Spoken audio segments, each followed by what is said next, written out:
Movie का start एक बेहद ही घने और वीरान जंगल से होता है जहां एक तालाब भी मौजूद था और उसी तालाब में एक विच रहा करती थी जो बेहद ही अकेली और तन्हा थी। उसे प्यार की तलाश थी जो प्यार उसे कभी भी हासिल न हुआ। विच के बेमिसाल सुंदरता के साथ उसके शरीर के अंग अंग में सोने हीरे और बेहद सारा जेवरात थे। विच को सायरन कहा जाता था। सायरन बेहद ही अच्छा गाया करती थी।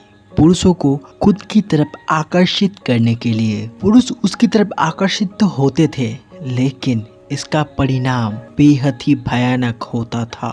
और इसी सायरन विच को पकड़ने के लिए उसके शरीर से सारा सोना लूटने के लिए जंगल में कुछ सैनिक आए हुए थे। और सैनिकों में से एक सोल्जर ऐसा भी था जो बहरा था, ना ही उसे कुछ सुनाई देता था और ना ही वो कुछ बोल पाता था। अब वो सब उसी तालाब के पास आके रुकते हैं जहाँ सायरन रहती थी। इसके बाद बहरा सोल्जर अपने घोड़े को एक जगह बांध रहा था और तभी उसे कुछ दिखाई देता है। वो तालाब से उस चीज को बाहर निकलता है तो उसे पता चलता है ये सोना है। वो सोने को सबसे छुपाता है और सायरन ये सब कुछ देख रही होती है। उसे पता लग गया था जंगल में बहुत सारे मर्द आ गए हैं। इसके बाद देखा जाता है प्रीस्ट सभी सोल्जर के ऊपर पवित्र पानी छिड़कता है और उन पे मंत्र भी बोलता है जिससे कि सभी सोल्जर सायरन के मायावी गाने से भटक ना जाए। और तभी पानी में से सायरन निकलती है जिसकी मायावी चेहरा और मदहोश करती खूबसूरती जिसके लिए कोई भी मर्द अपने जान तक कुर्बान करने के लिए पीछे नहीं हट सकता था। सायरन बहुत ही जोर से गाने लगती है, नाचने लगती है और सभी सोल्जर को अपनी तरफ बुलाने लगती है। वही सभी सोल्जर उसकी ये अदा पे मदहोश हो जाते हैं। सभी सायरन के बस में आ जाते हैं और उसे किसी के साथ बांटना न पड़े, इसी कारण से सब एक दूसरे को मारने लगते हैं, काटने लगते हैं। और मदहोशी के राह में चलते हुए वो लोग पानी में उतर जाते हैं सायरन को हासिल करने के लिए। और यही हम देखते हैं बहरा सोल्जर जिसे कुछ भी सुनाई नहीं दे रहा था, इसलिए सायरन उसे बस में ना कर सकी और वो कुछ भी ना समझ पाके अपने दोस्तों को रोकने की कोशिश करता है, लेकिन कोई ना रुकता है।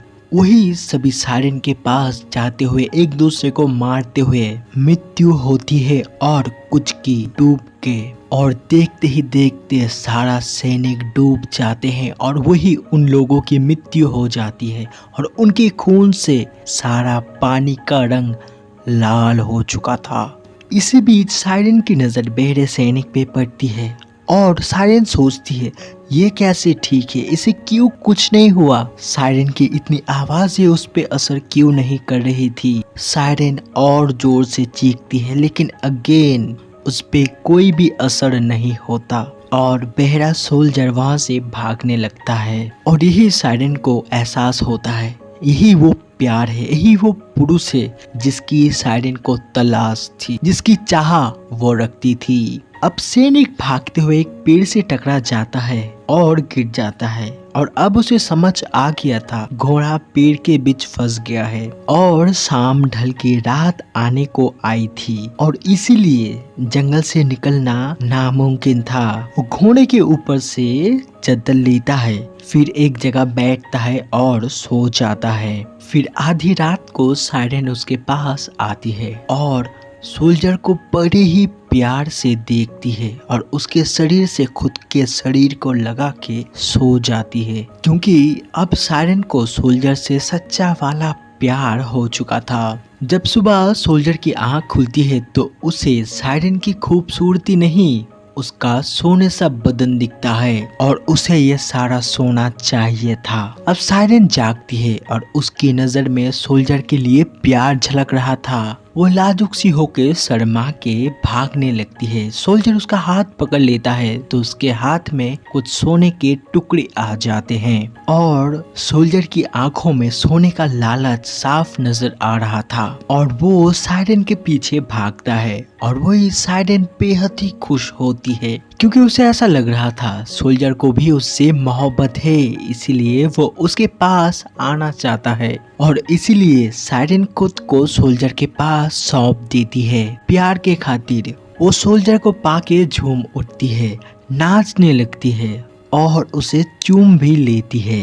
लेकिन इस प्यार में खोट था, क्योंकि ये प्यार बस सायरन का ऑन साइडेड था, क्योंकि सोल्जर को तो बस उसके सोने सा बदन से मतलब था और वो इसी मोह में इतना बह गया था, उसे सायरन के अंदर का प्यार नजर ही नहीं आता।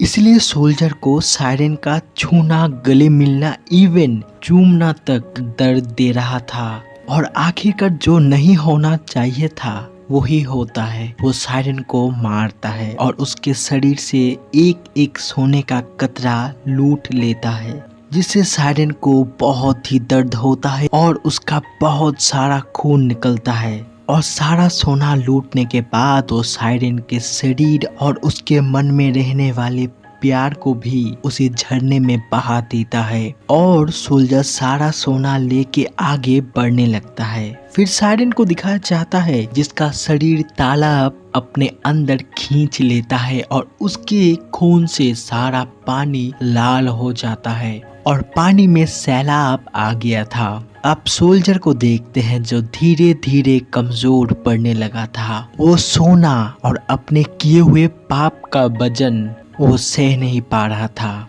वो डगमगाते हुए तालाब से पानी पीता है, जिस पानी में सायरन का खून मिला हुआ था और इसी खून में ऐसा कुछ जादू था जिससे अब सोल्जर को सब कुछ सुनाई देने लगता है। वो झरने की आवाज, पेड़ पौधे और खुद की आवाज को भी सुन पा रहा था और इतनी सारी आवाज को पहली बार सुन के वो पागल सा हो जाने लगता है। वो भागने लगता है, हंसने लगता है और खुद को चोट भी पहुंचाने लगता है, क्योंकि उसे कुछ भी समझ नहीं आ रहा था उसके साथ हो क्या रहा है। तभी पानी में से सायरन निकलती है, जिसे अब बहुत ही दर्द हो रहा था। शरीर का पीड़ा तो था ही, लेकिन उससे भी ज्यादा मन का पीड़ा था। जिसे वो प्यार समझ बैठी थी उससे ही मिला धोखा था और वो दर्द में चीख उठता है, गा उठता है और उसकी आवाज में अब बहुत ही दर्द था और उस दर्द को अब सोल्जर भी महसूस कर पा रहा था।